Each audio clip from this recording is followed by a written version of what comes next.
10th class.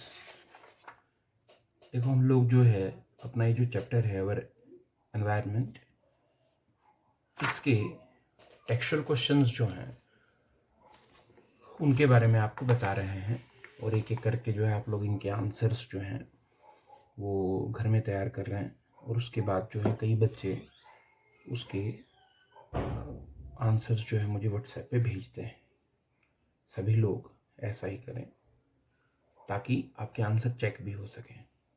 अब आज जो है इसकी एक्सरसाइज जो है ये हम लोग देख रहे हैं। इसमें स्टार्टिंग में कुछ ऑब्जेक्टिव्स हैं, मल्टीपल चॉइस क्वेश्चंस हैं। जैसे पहले है the term ecosystem was introduced by.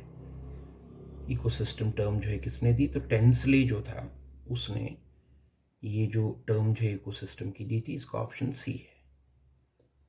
Question number 2, in a food chain there is, जैसे हमने फूड चेन फूड वेब पढ़ा है और उसके कैरेक्टरिस्टिक्स पढ़े हैं, तो उन्हीं में से एक कैरेक्टरिस्टिक जो है यहाँ पर ठीक है वो आपने मेंशन करना है। In a food chain there is bi directional flow of energy. तो नहीं, ये गलत है। क्यों? क्योंकि फूड चेन में तो यूनिडायरेक्शनल फ्लो ऑफ एनर्जी होता है। जिगजैग फ्लो ऑफ एनर्जी भी गलत है। Multi directional flow of energy भी गलत है। तो इसका option D uni directional flow of energy जो है इसका आंसर है। ये हम पहले भी पढ़ चुके हैं। नेचर्स क्लीनर्स आर, कुदरत के सफाई कर्मचारी यानी क्लीनर्स किसको कहा जाता है? तो हम सब जानते हैं कि जो डिकम्पोजर्स हैं, बैक्टीरिया हैं और फंजे हैं, वो नेचर के क्लीनर्स हैं। बिकॉज जितना भी ऑर्गेनिक वेस्ट पैदा होता है वो उसको डिकम्पोज करके, सड़ा के, गला के उसमें मौजूद जो कंटेंट होते हैं उनको नेचर में वापस डाल देते हैं। तो सी ऑप्शन इसका आंसर है, decomposers. Question number 4, which of the following groups contain only biodegradable items? Which of the following groups contain only biodegradable items? देखो जनरली ये होता है कि क्वेश्चन के 4 ऑप्शंस में से कोई एक ऑप्शन जो है हमें ठीक करना होता है। बट यहाँ जो क्वेश्चन नंबर 4 है इसमें क्वेश्चन में लिखा हुआ है which of the following groups, एक ग्रुप नहीं, groups contain only biodegradable items. ये जो नीचे लिखे गए 4 ग्रुप्स हैं इनमें से एक से ज़्यादा भी हो सकते हैं। इनमें से वो कौन कौन से ग्रुप्स हैं जिनमें बायोडिग्रेडेबल आइटम्स ही हैं सिर्फ? तो ऑप्शन ए में ग्रास, फ्लावर, लेदर तीनों बायोडिग्रेडेबल हैं। ऑप्शन बी में ग्रास, वुड एंड प्लास्टिक, इसमें ग्रास, वुड तो बायोडिग्रेडेबल है लेकिन प्लास्टिक जो है नॉन बायोडिग्रेडेबल है। तो इसकी सारी आइटमें बायोडिग्रेडेबल नहीं है। C, fruit peel, cake and lime juice सारा बायोडिग्रेडेबल है। D, cake, wood and grass सारा बायोडिग्रेडेबल है। तो इसमें ए, सी और डी आंसर है। बी ऑप्शन जो है वो गलत ऑप्शन है। तो क्वेश्चन है which of the following groups contain only biodegradable items? Answer होगा group A, group C, group D. 3 option इसका आंसर दिया जाएगा। इसमें आपने कोई एक टिक करके बाकी 3 को गलत नहीं करना, बल्कि 3 को टिक करके एक जो है उसको गलत करना है। Question number 5, which of the following constitute a food chain? बड़ा आसान सा क्वेश्चन है। व्हीट ग्रास मैंगो तो गलत है। ग्रास, गोट, ह्यूमन ठीक है। गोट, कौ, एलिफेंट गलत है। ग्रास, फिश और गोट भी गलत है। तो इसका ऑप्शन जो है B, grass, goat and then human. B option इसका ठीक वाला जवाब है। Question number 6, which of the following are environmental friendly practices? तो यहाँ कुछ प्रैक्टिसेस लिखी हुई हैं। Carrying cloth bag to purchase in while shopping, switching off unnecessary light, walking to school instead of getting your mother to drop you on her scooter. तो all of the वो, ये तो सारी एनवायरमेंटल फ्रेंडली प्रैक्टिसेस हैं। तो इसका option जो है डी ठीक होगा। क्वेश्चन नंबर 7, मल्टीपल चॉइस खत्म हुए। क्वेश्चन नंबर 7 क्या है ये आज आपने तैयार करना है। What will happen if we kill all the organism in one trophic level? Food chain में जो अलग अलग लेवल्स होते हैं जिन्हें हम ट्रॉपिक लेवल्स कहते हैं, क्वेश्चन ये है कि अगर हम एक ट्रॉपिक लेवल के सारे ऑर्गेनिजम्स को मार दें, सारे ऑर्गेनिजम्स को ख़त्म कर दें, मतलब फूड चेन में कोई एक ट्रॉपिक लेवल पूरी तरह से ख़त्म हो जाए तो क्या होगा? देखो हम सब जानते हैं कि वो जो फूड चेन होती है उसके जो अलग अलग ट्रॉपिक लेवल्स होते हैं वो एक दूसरे पे इंटरडिपेंडेंट होते हैं। और ये भी हमें पता है कि एक फूड चेन कभी भी आइसोलेटेड नहीं होती, बल्कि कई सारी फूड चेन्स आपस में इंटरकनेक्टेड होती हैं, इंटरलिंक्ड होती हैं, फूड वेब बनाती हैं।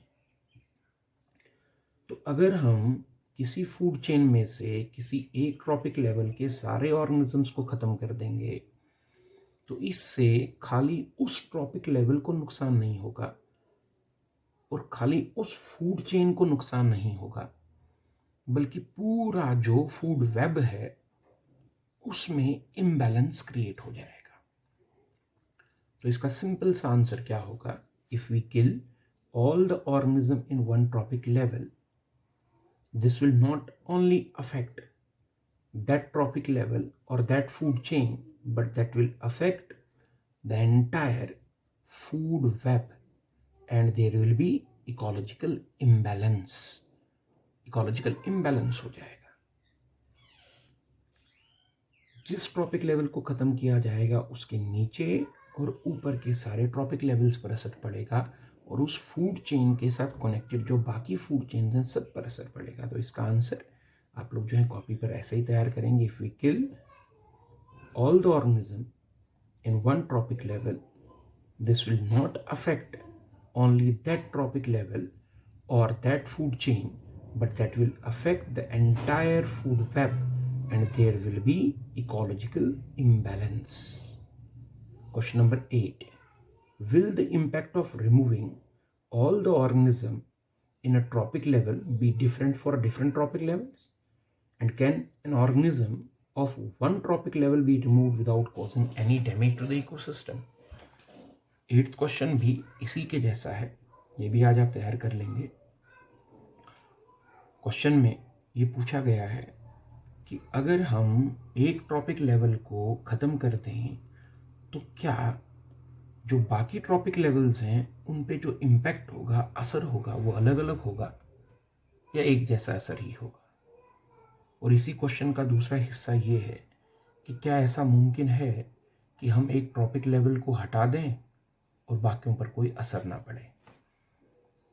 तो देखो, जब हम एक ट्रॉपिक लेवल को हटाते हैं तो जो बाकी बचे हुए ट्रॉपिक लेवल्स हैं उन पर जो इम्पैक्ट होता है, उन पर जो असर होता है, हाँ यस, वो अलग अलग असर होता है, डिफरेंट इफेक्ट होता है।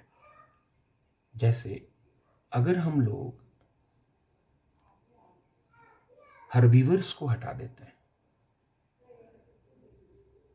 या अगर हम लोग प्रोड्यूसर्स को हटा देते हैं, मान लीजिए हम प्रोड्यूसर वाले ट्रॉपिक लेवल को छेड़ते हैं और प्रोड्यूसर वाले ट्रॉपिक लेवल को हटा देते हैं, तो कंज्यूमर्स जितने भी हैं वो तो सब खाने की किल्लत की वजह से मारे जाएंगे, ठीक है। लेकिन अगर हम प्रोड्यूसर को हटाते नहीं हैं और हम लोग जो है किसी कार्निवर को हटा देते हैं, कंज्यूमर में से किसी कार्निवर को हटा देते हैं, तो क्या होगा? कार्निवर को हटाने से उसके नीचे के जो ट्रॉपिक लेवल है, हर्बीवर, उनकी आबादी इतनी बढ़ जाएगी, उनकी जनसंख्या इतनी बढ़ जाएगी, क्योंकि उनको खाने वाला नहीं रहा, तो उनकी आबादी इतनी बढ़ जाएगी और आबादी बढ़ने की वजह से फिर उनमें खाने को लेकर कंपटीशन वगैरह शुरू हो जाएगा और उन्होंने सारे प्रोड्यूसर्स को ख़त्म कर देना है। सो एक ट्रॉपिक लेवल को हटाने से उस ट्रॉपिक लेवल के जो हायर ट्रॉपिक लेवल्स होते हैं वो भूखमरी की वजह से मर जाते हैं, खाना नहीं मिलने की वजह से मर जाते हैं, और उस ट्रॉपिक लेवल जिसको हटाया गया है उसके नीचे के जो ट्रॉपिक लेवल हैं वो इतनी ज़्यादा उनकी आबादी बढ़ जाती है कि उसकी वजह से उनको नुकसान होने लगता है। तो अल्टीमेटली नुकसान तो हायर ट्रॉपिक लेवल्स का भी होगा, नीचे के ट्रॉपिक लेवल्स का भी होगा, बट फ़र्क ये होगा कि हायर ट्रॉपिक लेवल्स खाना नहीं मिलने की वजह से मरेंगे और लोअर ट्रॉपिक लेवल्स जो है वो ओवर जो एक्सपेंशन है उनकी पॉपुलेशन का, एक्सप्लोजन ऑफ पॉपुलेशन जो होगा उनका, उसकी वजह से उनको नुकसान होंगे, उसकी वजह से उनको बीमारियां वगैरह फैलेंगी। तो इसका आंसर जो होगा वो ये होगा। और ये बिल्कुल मुमकिन नहीं है कि अगर हम कोई ये कहे कि हम एक ट्रॉपिक लेवल हटा दें और बाकियों पर असर ही ना पड़े, क्या कभी ऐसा होगा? No, this is not possible कि एक ट्रॉपिक लेवल को हटा दें और फूड चेन पर असर ना हो। तो इस दोनों क्वेश्चन नंबर 8 के जो 2 पार्ट हैं उन दोनों के आप आंसर जो है ऐसे लिखेंगे, इस तरह से इनको बनाएंगे। Yes, the impact of removing all the organism in a tropic level is different for different tropic levels. For example, if we remove carnivores, there will be a rapid increase in the population of herbivores, and that will eat or destroy the vegetation or the producers. ये carnivores घटाने से herbivores बहुत बढ़ेंगे, herbivores बढ़े तो सारे producers को खा जाएंगे। Whereas if we remove producers, then all the consumers will be affected. तो उनको खाना नहीं मिलेगा, वो मरेंगे। और इसका दूसरा हिस्सा जो होगा उसमें तो सीधा ही लिखेंगे कि no, it is not possible that we remove a tropic level completely and that will cause no damage to the ecosystem. Damage तो होगा ही होगा। तो क्वेश्चन नंबर 7 और 8 जो है ये आज आप तैयार करेंगे। बाकी तो मल्टीपल चॉइस हैं। कल हम लोग ये जो बाकी बचे हुए 4 क्वेश्चन हैं इनको भी पढ़ के आप तैयार कर लेंगे इनको भी, और उसके बाद जो है हम लोग अपना अगला चैप्टर जो है वो शुरू करेंगे, मैनेजमेंट ऑफ नेचुरल रिसोर्सेज। इसको ख़त्म करने के बाद फिर हम लोग वापस जो कई बच्चे जो हैं वो मैसेज करके ये कहते हैं कि हमें जो आपने पीछे सिलेबस पढ़ा दिया है क्लासेस में, लाइफ प्रोसेसेस हैं, circulation, respiration, excretion, nutrition, reproduction है, एंडोक्राइन सिस्टम है, नर्वस सिस्टम है, जो वो ऑलमोस्ट हो गया है, तो उसको यूट्यूब पे भी रिपीट करें। तो ये चैप्टर जब हम ख़त्म कर लेंगे लास्ट का, थोड़ा ही टाइम इसमें और लगना है, उसके बाद हम उस सिलेबस को फिर से जो है वो यूट्यूब पे भी लेने की कोशिश जो है वो करेंगे।